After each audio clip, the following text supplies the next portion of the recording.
Okay, Karim, so it's really nice to have you here at United Way, Colombia. I know you have been here for a few days.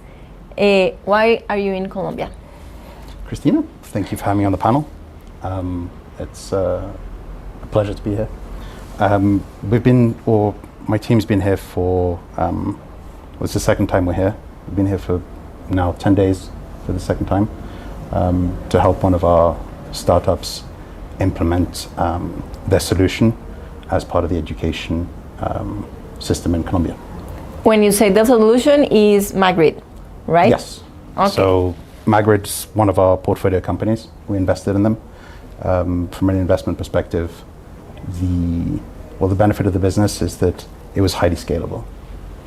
So some of the challenges that we see is different contexts have different requirements. And so Magrid was a solution that you could actually adapt for most environments, whether it was vulnerable population, different geographies, different cultures, and different levels. So whether it's higher level education or sort of base education, all based on the very early childhood. So I think one of the most powerful things was you capture children and the education sector at the very base. And so that was, even from an investment perspective, it actually is quite appealing because the potential impact for it.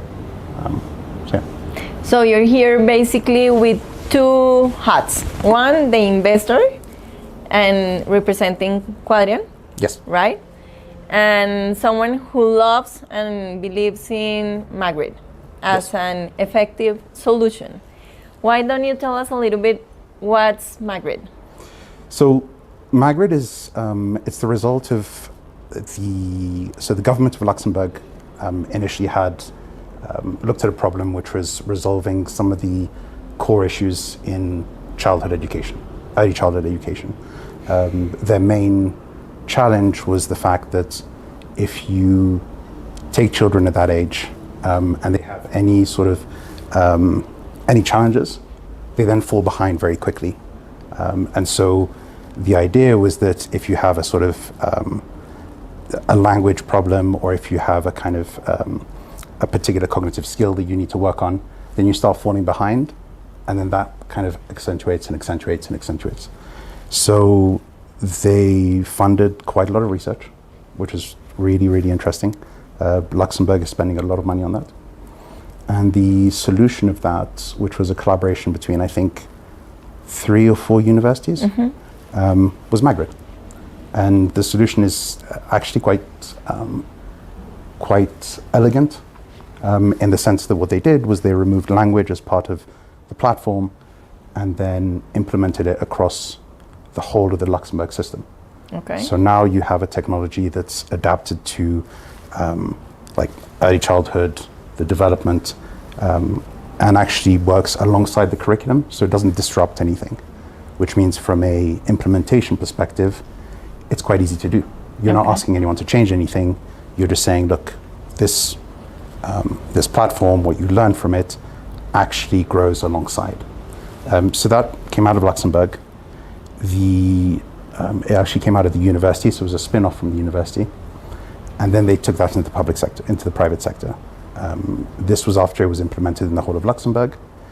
And so then it got pushed out to Spain, to Nepal, to Portugal, I think to Peru as well.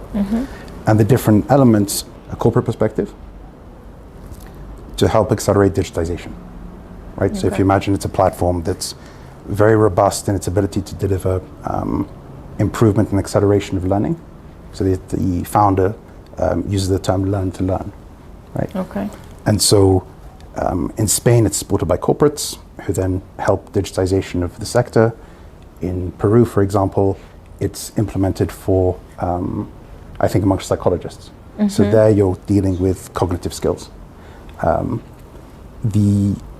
think from the investor perspective, right, what happens is if you look at this range of applications for traditional education as well as vulnerable population, then the market opens up quite a lot, right? And that was actually, I think, the power of Magrid. So we joined as a venture fund or as a venture partner a year ago. They were beginning their growth phase, and we thought Colombia was an interesting market. So a lot of potential and opportunity. So I think in Colombia there's a lot of different contexts where Magrid can be applied. That's true. And so even as a sort of test bed for Latin America or even globally, like in one country you have the application for vulnerable population. You're like, how do you address neurodiversity? You have standardization of at least the ability to learn, right? And accelerate the ability to learn, despite not having kind of all the resources that you might need. So transformative, I think, is the word that people use. Right. Okay, so hopefully we were able to have Magrid in Colombia. As Karim is telling us, there's a huge potential in the country, and hopefully we can have you here and be able to partner with different organizations. So you told us a little bit about, from the investor perspective, about what's the good quality, the potential of Magrid working with different population, helping these kids to really improve and work on their, I'm not sure if disabilities or what's the best word we can use in this context.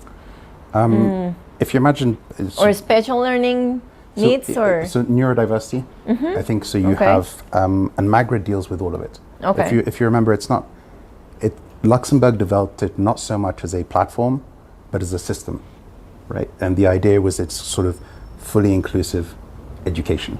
Great. So the platform itself is, whilst it looks very simple, it's actually, I like to say, elegant, because it teaches you intuitively most cognitive skills. And that includes the general cognitive skills that you would have in neurotypical population, but also anything that's lacking in diverse population. In the neurodiverse population. So if you have any classroom, there's always probably going to be some sort of imbalance, right? And whether it's like in a language classroom, in maths, etc. If you remove language, then you're removing any variable where if you can't interact with the question, you can't answer the answer. So now if you can always interact with the content, then everyone is able to interact. And I think some of the elegance or the beauty of Magrid is if you imagine one classroom and one teacher trying to manage at this end someone who's performing quite well on one topic, and at this end someone who's not performing quite well, then if you're using kind of cognitive skills to balance that out, A, you having everyone on the same level, and B, you have a teacher's ability to actually manage students who are relatively coherent. Right? So where the curriculum doesn't really work, what happens is if you're working on the cognitive skills alongside it, then suddenly you're getting better impact for everyone. And that's really powerful. So yeah, that's kind of why I think the impact that Magrid will have will be kind of, yeah. And that's what we really need in Colombia. Actually, teachers will deal every day with that diversity in the classroom, and they don't have the tools to intervene with the kids. So that's a really useful, that could be a really useful tool in Colombia. Now, if we talk about Quadrian, you told us about why you invested. What's your position about like how you motivate your team to be creative, to be innovative, and also like, this is a kind of separate question, but how do you see technology as being a useful tool? Because parents sometimes, and even teachers sometimes say like, the use of technology with kids and in schools is terrible. And what's your thought as a person and also as part of Quadrian that is really investing and believing in these type of projects? So I think the journey of Quadrian was a little bit sort of reflective of how I've spent the last 10 years. So in the last 10 years, I've spent a lot of time with policymakers building industrial zones, building financial centers where they're trying to accelerate the way that policy gets implemented in order to be competitive in a country. So now you have the country trying to be more competitive. That moves very slowly, right? It's very long-term projects, etc.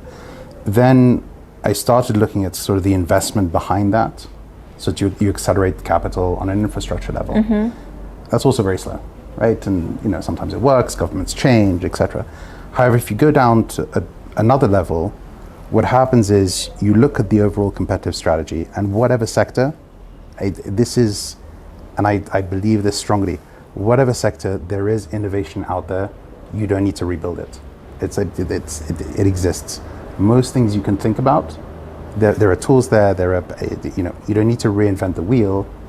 You just need to find. They need capital, right? They just need the right wheel in the right context. Okay. Right? The right wheel. You need the right platform or technology, which exists, but just the implementation of it then creates actual impact. So, for example, if you talk about edtech, there are plenty of platforms you can say, okay, well, look, I can do this en masse, but only some pockets will hold, right? And even then, does it really impact? How do you track it, etc.? If, on the other hand, you take something which fundamentally is more system-based, right? And you implement it and you create the traction, then it builds, right? Okay. And then at that point, you're saying, okay, well, policymakers are trying to achieve this. At the same time, a little bit of innovation, well implemented, actually creates kind of a really solid base. Okay. And the capital, of course. You need the capital. So the way that our team work, or even our philosophy, is that anything we invest in, usually we have a plan for it in a context that makes sense commercially. So plenty of companies will come to you and say, you know what, we need capital to grow. I'm like, okay, that's nice. What are you going to grow? Like, where are you going to grow? We're going to go to this market, this thing, this. Great. But what are the next 3 steps? And can we help you in those next 3 steps to put you in a context where A, you'll be competitive, and B, you'll actually be successful. And sustainable, right? Because yes, sustainable. The thing for startups is that, and it depends at different phases and different founders, they go through the J curve. Yes. Right? And when you hit the bottom of the J curve, everyone cries. And then you try and find capital to get out of it.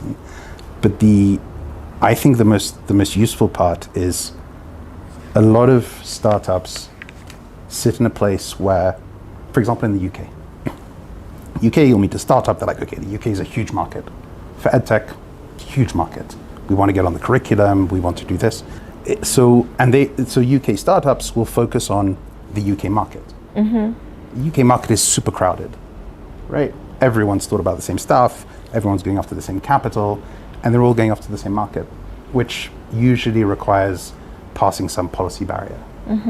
You take the same technology and you say, look, you can do, even for something like Magrid, not that it's in the UK, you can build it on a system level, but the barrier to entry is huge.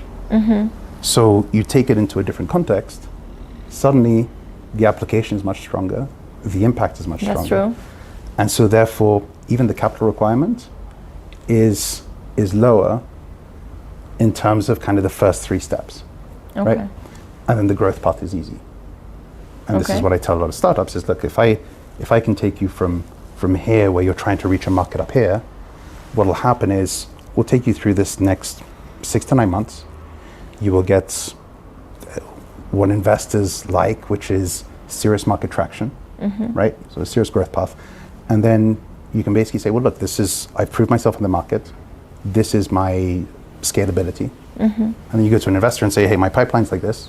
I have this traction, very much proved, but you don't need a lot of it because then the scalability is much easier. So then you can raise funds more easily. And do you also help them? You give the funds, but you also work close to them to really help them to be more strategic, to be more sustainable, or they're by themselves, alone? So we invest in three different types of companies. companies where it's just a sound investment, and you just say, okay, fine, like things like space tech, I can't help them, but some space tech is very useful. We have a couple of companies that just do that. Try and give them advice, but they generally do that. They do well. Cool, fine. However, there are two pockets of companies.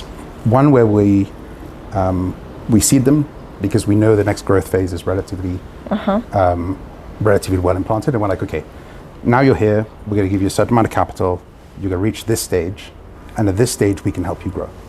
Okay. Right? And then companies who are already there, and you say, okay, fine, we'll help you grow, and at the same time then we'll find capital to accelerate that, which is always very useful.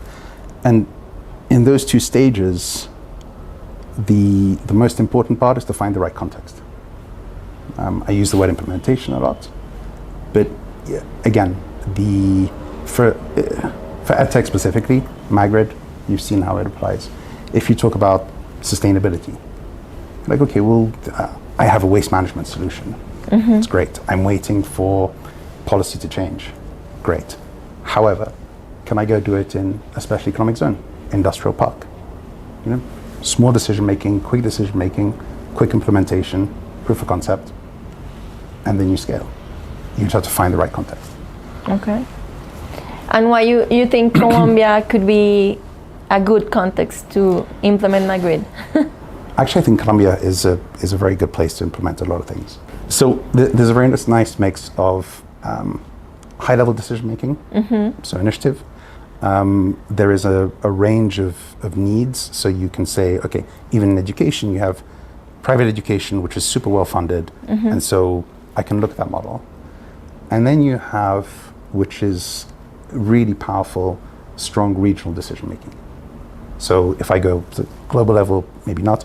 If I go to each district, then whilst they operate the same, they also operate, they're very dynamic in their own right. So now you go, okay, so you're here in Bogota, this is gonna happen. You're out in Cali, that's gonna happen. You're out in Medellin, so this is gonna happen. But they all decide for themselves to advance, which is really, really strong. And that gets you over the barrier of dealing with some policy. Okay. Large scale policy.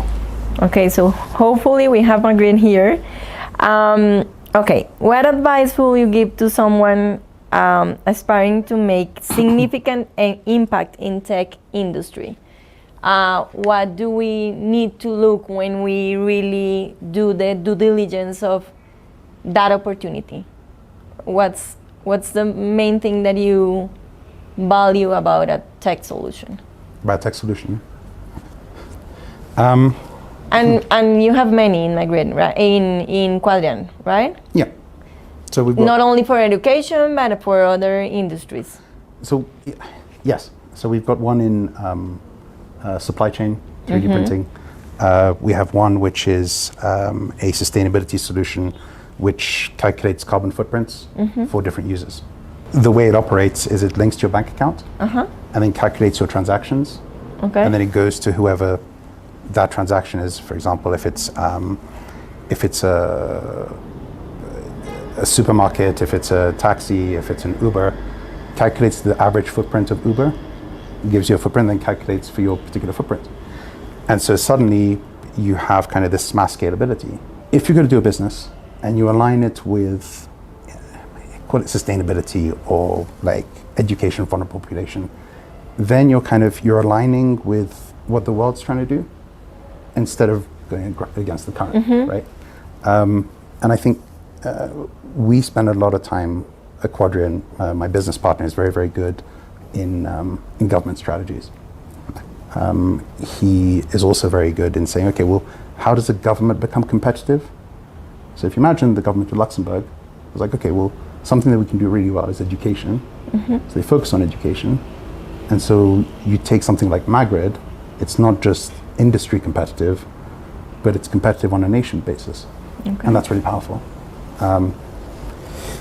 Tech solutions, I think as long as you've proved that you have the right context to scale, then that's very appealing.